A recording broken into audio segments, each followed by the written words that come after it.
guddatte carraa kennitee fi ana arrabsiifte mana ishiitti nama kuma 20 takkaa jira yeroo lama ganna darbanii booda uggaatiin haasee fiixatu carraan naa kennaa jeeni anas taayee fi hundi isaaniitti jechaan na tuqe yeroo nan dubbadhu qabu maayikuma me tarata nam fixadhaa obsi hanga nam fixadhu obsa gaafin sii qaba dhugaa kiyyan baabadha obsi obsi obsaamjaan nam fixadhaa qabataatuma deema guyyaan nama kuma 20 takka irratti ganna darbite guyyaa sadaffaat waadaa yeroo lama diigame halkan itti qabanne sun dabreet halkan itti aanu guyyaa lammaffaadha dhufe ani immoo miyyoo itti way waadhatan halkan erga waadaan sun fudhame hin rafne miyyoon kunoo bilbila isin argisiisa sossobaa afwamee yaa miyyoo mana ishii nama kun 31tti baabaa sheeriyaat kaamma ishiin akkana jettuun masuulummaa fudhatee 5,000 amma riyaat ana galcha bilbilumaa munjalaan kaas nama moo sareedhaa na ullaan miyyoo silkii baabaatiin sheer godhe miyyoo jalaallee isin dubban aaree gubadhiitan ka'eetima maayikittas deeme osoo namni kumni 20 kun hin deemne yaa maayikii haqa namaa narraa dubbadha baaba biraa haasawaadha miyyoon feetu makka haa geessu feetu akka feete haa taatu erga harka diina harka baafamtee ijoollee oromoo harka galte warra garee maafiyaa erga galte obsi gaa obsi obsi dhugaa baafadhaa ummataa jira obsi sadarkaan irratti si arrabsuu geen haasawaa obsi dafi gaa wal jalaa gareen miyyoon akka feetellee taatu obsi gaam jalaan miyyoon erga arabti jarkaa baafamte feetu garee qumaaraa harka galtu wanti naangee hin qabu makka galtee akka feete taate wanni nagalche hin qabu qumaara garee maafiyaa harka jirti waan ta'eef anamma birriin kumni 5 kun ka feetan laal ammaan tanatti kan narraa kafaltaniif illaa inumaa isin kan makka galtee irratti wal loltan saniif yaadaa jirtaniif an jidduu tanatti guyyaa 4 gee maalleen namaati guyyaa 3 gee guyyaa 2 gee narraa kafali akkuma ede zim jettanii asin narraa dhabamsiiftan nam kun 20 takkaa kanarratti halgadda baabaa sheeriyaati irratti nam kun 30 obsi yaa mama bayan fixadhu haa sadarkaa siyaasa yoo arra dhugaa kiyyan afaanitti qabde yoo arra dhugaa kiyyan afaanitti gaafa rabbiin baasutti taa obsi ni dhageenya mama bayan nam fixadhaa qoyga fixadhe bardee qaban haya obsi yaanjaa sababii irratti arrabsuu deembaana lakki makka geesse booda gaafii anagga waa'ee maallaqaa haasa'uu dhiisanii waa'ee miyyoo makka haasawan achirratti waa'ee nama kuma 20 takka osoo na jalaan bane tamiyyoo akka beete rabbi sodaadhu maayikii maallaqan dubbadhaa maallaqa namaa narraa qabala alastaayin dhaabiba maallaqa ursa moo lubbu namaa ursa lubbu namaa qumaarat itti taphataa jira malee an kanan dubbadhu maallaqa naa kennaan jeen sani kanan dubbadhu nama sanirratti na xiqqeessitee ganna darbiteen achirratti ba'ee arrabseen kan fiixadhe walitti laaqee bargaafuma gaafattee akkas laal mama bayan amma gaafii waan irratti si arrabse kanatti himaa rakkoon qabu gaafii lama gabaabduun si gaafar gaafa maallaqa mixiyyoo tanarraa fuutu waliini itti gaafatamummaa fudhatammoo maakii qofaatu itti gaafatamummaa fudhate jara saadeen ammoo caalatti abbaan maallaqa ta'uudhaafis ammoo ishi nama kuma 16 jira jara saadeen mas'ulummaa ni fudhattan maayiki naan jetti jarri kaanis jee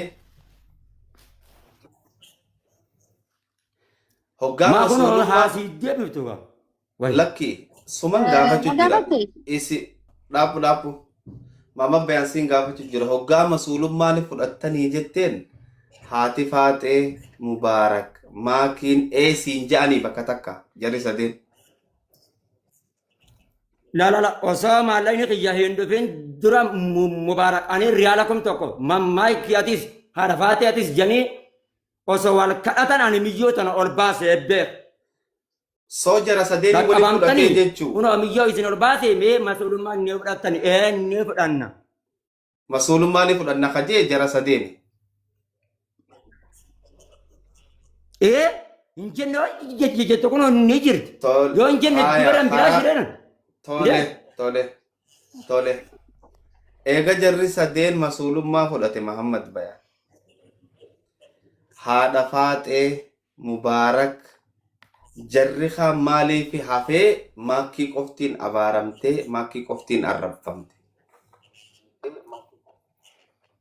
Maayikii wanni ishiin irratti arrabsamte naga darbuu maayikii muutii narratti qabu. Na xiqqeessite nama 20 takka irratti duriyyee keessatti. Soo ati immoo maallaqaaf osoo hin ta'in duriyyee keessatti xiqqaachuu san irraa kafalatte. Eewwa. Amma mee gaafa dhimma maallaqaas immoo dhimma gastii irraa isa buuseeti kana arrabsee.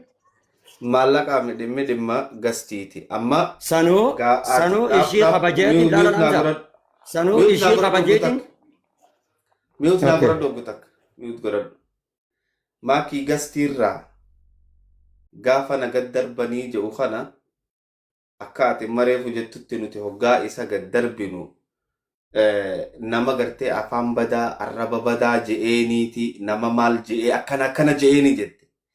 Waan san laayibii keessaa baaftee nu garsiisuu dandeessa akka inni arraba badaa nama saniin baasi kaameeraa kee achi qabii laal waan takkaa jira dhaabbu waan takkaa jira.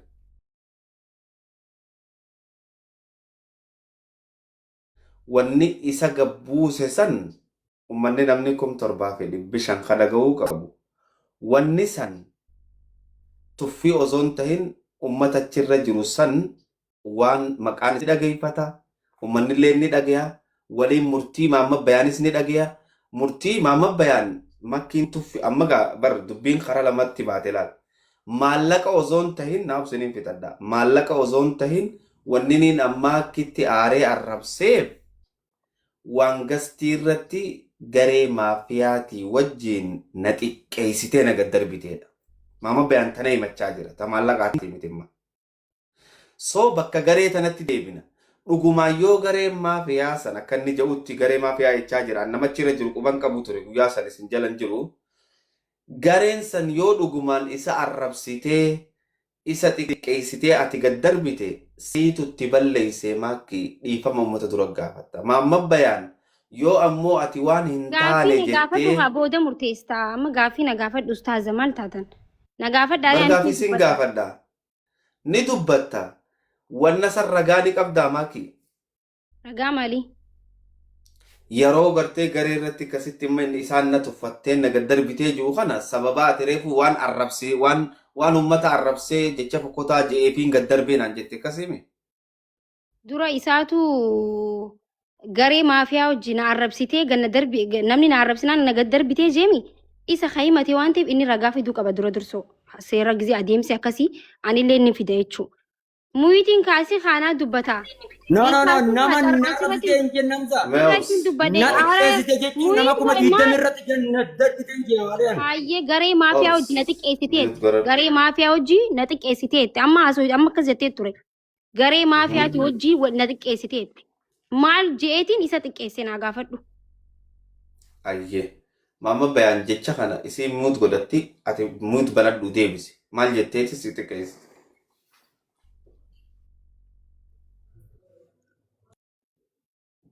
Nanti bada. Dubbat. Hamza wanni irratti na gad darbite ana ishii sadarkaa ishii arrabsitti gaafi. Ani dhimmi anaaf lubbuu maallayni sababaa kiyyaan gartee fuudhame maallayni kun. Nama 20 kanan dhaqqabadhaa maayikii maallaqa jedhu. Hanganatti alas xayyeen callisiisi nurraa maayikii irratti qabi. dhimma lubbuuti hoggaa kana ishiin yaaboo innis haqa qaba kanaaf iyyaamee obsaa irra lallaalinadha. Nama kuma 20 takka achi jira arra yoo dhugaan lakkii dhugaan nama kanaa hin jiru hajja taate fuula rabbiitti wal gaafanna rakkoo hin qaban. Achirratti ganna buusanii amma ibsaa abbaa jaalala maayii qabanate anaa kabala jedhu. Ibsaa abbaa jaalala ittan dawwale akkaantii nan ergeef obsi. Obsi gaafu yeroo tokko palabee gannadaa arban kun. Okay. Obsi yaa maayii obsi. Meetti obsi waan juullala obsi. Obsi maayii obsi. Gannadaa darbuun kun hamtaa taraa takka biichaa miti obsi. Taraa duraa ibsaa abbaa jaalala anaa kabala amma akkaantii naaf haa ergu. Keetan ergeef niin dawwaleef. Meeqa naan jedhe birri Itoophiyaa 250 jedhe. Hai ambar waan birri 5,000 seene. Duubaree maayikii narratti muutii narratti qabsiisanii gannada arbanii maali dabii ol deebisaa jiiniin jeen. Onni na deebisan. Waggaa kana amma son nan banadha jedhu asleen dhufe. Asleen haasaatee fixee maayikii banadha. Yaa maayikii maallaqa namaan jeen. Achirratti alas xaayeen kunis dhaabii boo maayikii nurraa irratti qabe kun maan nutti afaan banee iyya. Dhimma lubbuun namaati achirratti ganna darban hoggana callise dide. Okay. Sababbiin gabbee achirraa raggateef kanaan siin jedhe deemeen na raggatiin hin jette. Na xiqqeessite hogganan jechuun. Ara Hamzaa. Hamzaa ammallee gaaffii deebisaa hin jiru. Gaaffiin garee gaaffii ani deebisaan harkadeen siimaa dhageeffadhu. Aboon adiis kaanatti hin dawwaliniiti tiyaasane laayibirraan jiraanii gartaan adiis kaasaayiba. Gaaffiin ani gaafadhe deebisaa siitiin siimamaaki. Akki jee maaliif sababaan itti si gaddarban maali jennaan ani isaanii haasa'u jiruun aboo maallaqa namaa jennaan lubbuu namaa caalaa nurraa ussisiisi miutirra qabi ja'anii gizee kana maakiinis jette innilleen haqa qabaa haasawa kana keessa antanan fudhadhemma innilleen haqa qabaa wahiitu iyyisiisu jira itti dhiisaayi itti deddeebi'ee amma gurbaa wajji walitti dawwallee maal goonee je'ee haase as keessatti himanni manni himate gaddarbuudha so wanna kana keessatti bakka viidiyoo san yoo dheeyxee nu garsiiste gaariidha. Inni bakka tanatti maal akkanaan ja'anii je'ee himate hin qabu jecha amma isin lamaan je'e kana malee. Hayyee dhaggeeffadhu ammas biratti maaltu jiran seenne በጣም ያሳዝናል። hayyee maaltu jira ni beektaa Hamzaa ጊዜ inni amma miciyyoon achi biratti miciyyoo nuti Oromoo micoo tana guyyaa 3 guutuu Oromoon garsiisne nuti micoo tana achi dabarsanii as dabarsanii ijoolluma amma maallaqa irraa qabna jedhu kanaawu inni arrabsee ture mana kiyyatti. Amma live wanti keessaa hunda saanatti afudhatullee Hamzaa siifin erga warabbal kaaba. Namni dhugarra yoo dhaabbatee rabbiin boru qabriidha baqar namni hundi ni awwaalamaa miti isa. TikTokii jechuun TikTokii hojjaan hin deemu bar. Sigara abbaan fedhe yoo na jibbeellee haqarra dhaabbachuu hin qabu. Ilmi namaa hundi ne jechuudha. Yoo na abbaan fedhe wanni jechuu baatis aannin fide TikTokiin alhamdulillah ni waraaba jechuudha. Ijoolleen inni baafatee garee maafiyaa Letana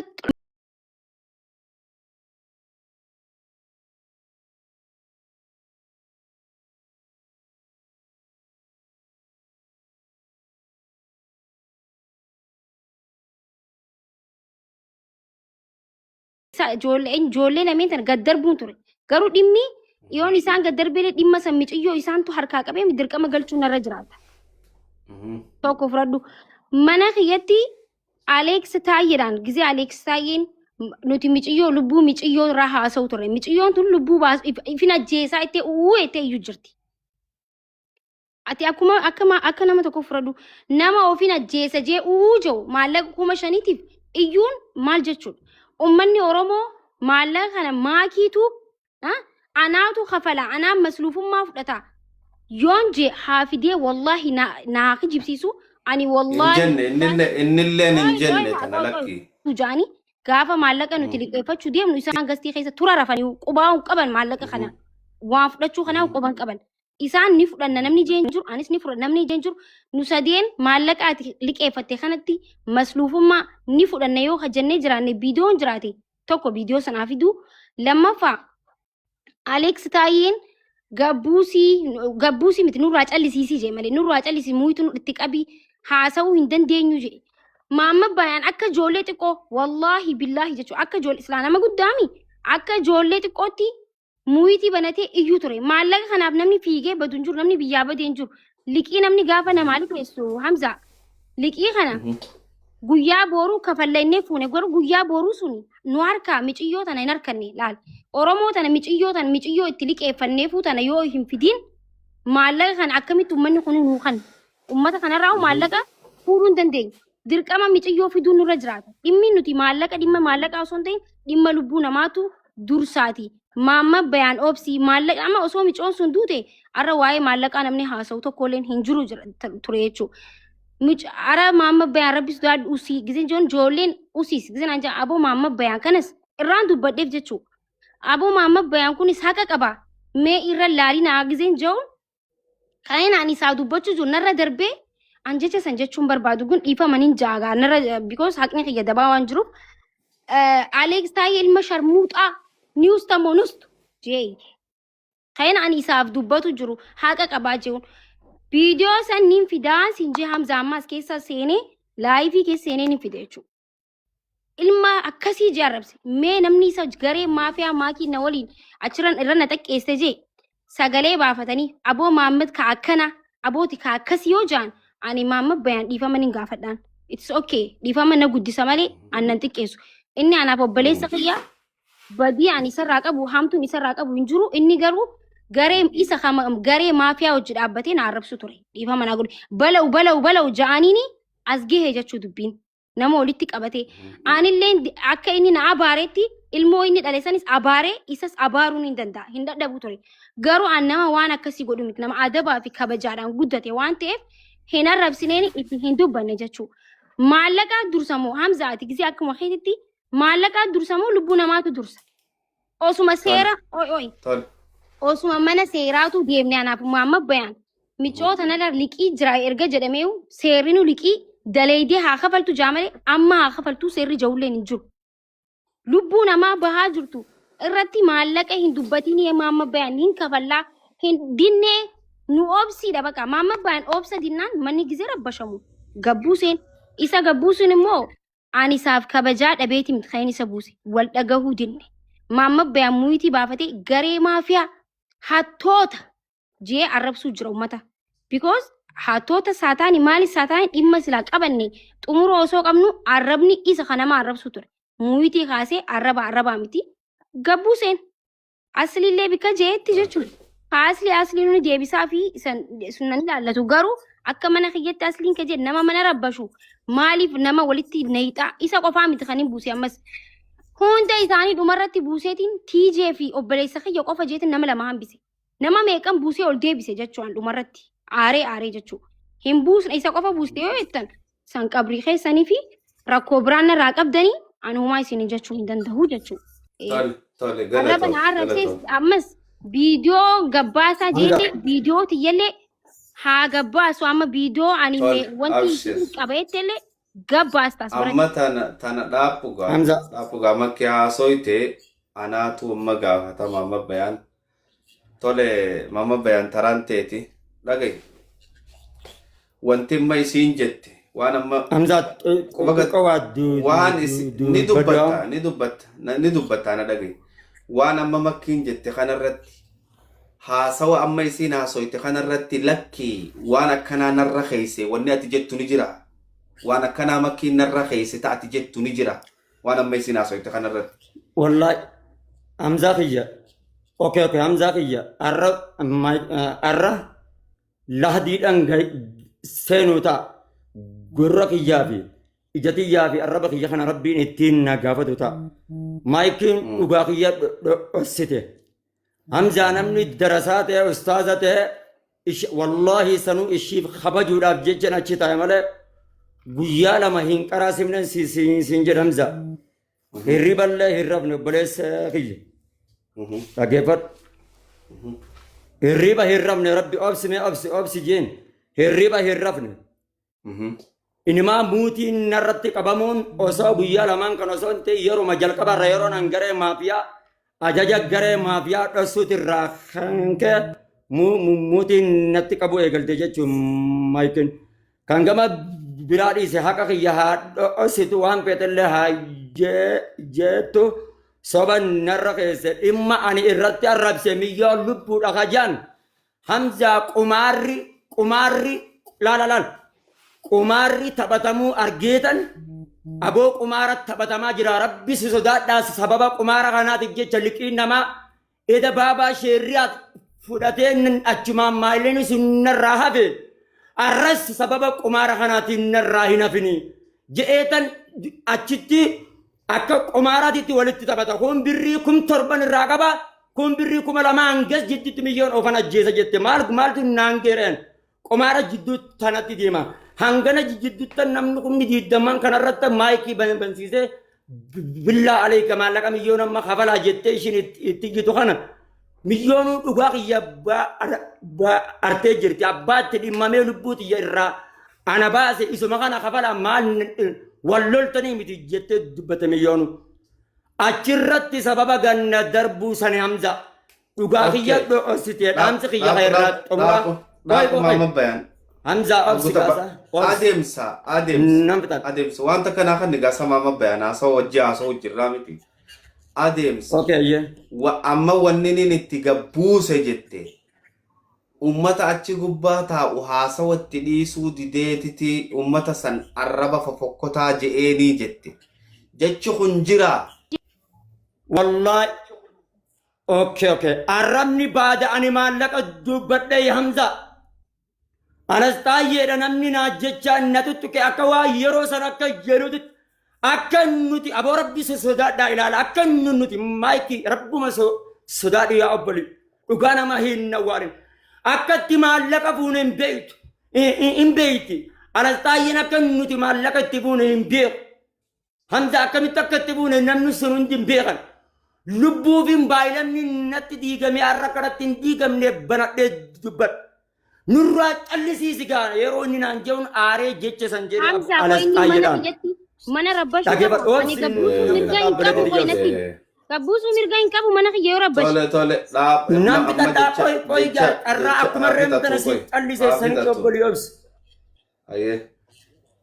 sababa sanirrattiin lubbuudhaaf anaaf lubbuu Hamza amma walumaa galatti akka mashiin haasawutti kanatti dhugaan kiyya baan jiru dhugaan kiyya uummata Oromoo kana hundarrattan dhiifadheen ammoo dogongora ani fedhadhe arrabaa muxxu godhuu fi akka gartee jechan taanen ishiin jechuu kiyyaafu osoo ishiin ta'in ofiif obittiin gaabbe arraba kiyya sitti si arrabsee jilmifadheetan dhiifama gaafadha rakkoon qabu dogongora isheetu obboleettii tiyya namoonni ma arrabsanaan jettanis obboleettii tiyya dhaggeeffadhu ni intalati ni obboleettii tiyya waan taateef nan araarfadhaa walitti fayyajina dhiifama immoo akka dhiifamallee naa gootu nama kun torban kanarratti dhiifama gaafadha ta dhugaati yaa rabbii biratti hin dhiisa jechan taane ishiin jechuu kiyyaaf dhiifama kan naaf gootu dhugaan kiyya haala kanaan hin bahu Hamza taarraba ishii immoo dhiifama hin gaafadhaan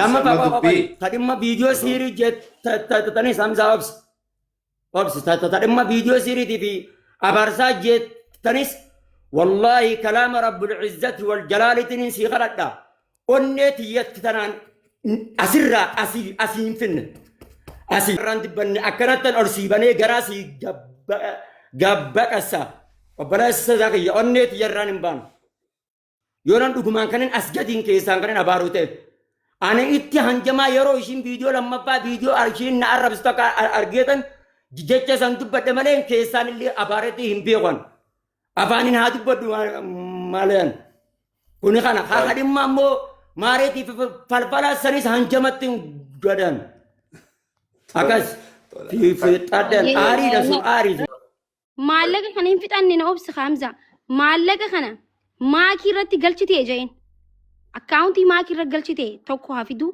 lam maakiin anaan masruufummaa fudhate jette naa gaafadhu waliin kafalla jechuun ummata Oromooti waliin kafalla dhimma Oromooti malee dhimma maakii addatti Facebook irratti deemee jechuun ani jaartii namaati waan inni na galabbatee kun akkana na post na godhe laal qincaamtitti wasaktitti gastiiraan darbitaa jee na post na godhe amma gastiiraan darbitaadha maallaqas ta'u kafalamee jiraaf namni tokko mucaan oromoo tokko kafalee jiraaf natti fakkaata erga san boodallee hin dhaabne erga dubbii maallaqaatillee ta'e garee yoo saama garee waan qabuuf malee osoo dubbii maallaqaa qofaa ta'e kalee sana abaaraan ooluu jechuudha gastii xiyyarraa gad darbuu moo abbaan fedhe yoo seera manaa cabsee gad darbuun hin danda'a ol kaasuus hin danda'a kun kabajaawwan wal ilaallatu miti sigalee hamza kabajaawwan wal ilaallatu miti kabajaan tabraati rabbashaa jira gabbuuse yoon gabbuuse ballees yoon badii qabaadhe badiiti ya deemee nama gaafa namichoon tun akkana na goote akkana na balleesse jechuu qaba malee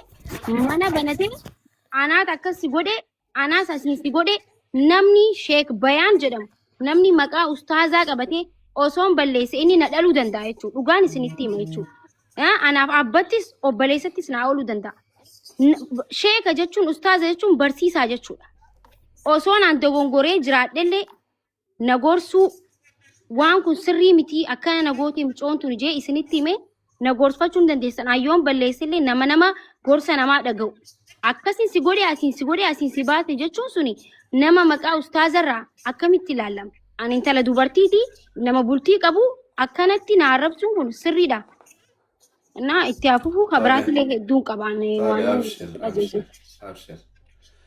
akkasumatti mi'uut naa godhadhu makki Hamza fixattee fixattee jirti innagaa mee pointii guddoon ati maakirraa himattu takka ta maallaqaati ta lamadaa tootame Hamza mobaayila kaan hin dhaamsi kasicinaa jiru kana nurraa dhaamsi dhimma biraa irraan qaban Hamza mobaayila sicinaa jiru kana dhaamsi maama bayaan dhaamsi kasicinaadha sagalee si deddeebi'u jira Ame bilbilli na ciraa jiru Hamza bilbilaa miti ifaadha Hamza kana naa gaafa dulaal gastiirraa waan si gabbuusteeti moo maallaqa anaatu kafalettee masruufummaa fudhattee arrabsteenii jee naa gaafa du please abshir si dhaga'u jira abshir Hamza dubbadhu itti deem Okay, jalqaba irratti ani maayikii waan biraatiif illee hin xooyaan dhaggeeffadhaan dhimma biraa walirraa hin qabnu. Amma akkuman dura siseeme san ani wanni sadarkaa kana maayikii irratti na arrabsu irraa nagee akkuman kabajaadhaan ishii kabajee ishiidhaan wajjiin mana ishii keessa taa'ee dhimma miyyoo sanii waliin baafne mana ishiititti waadaan galame. Guyyaa itti qabanne galgala kanarratti deebifnatti naafi maayikiidhaa fi eenyu mubaarikii fi haadha faaxeeti. Ani waadaan diine mubaarik musammatti hin dawwale. Aboo deemi maayikii gaafadhu yemana bansiisi.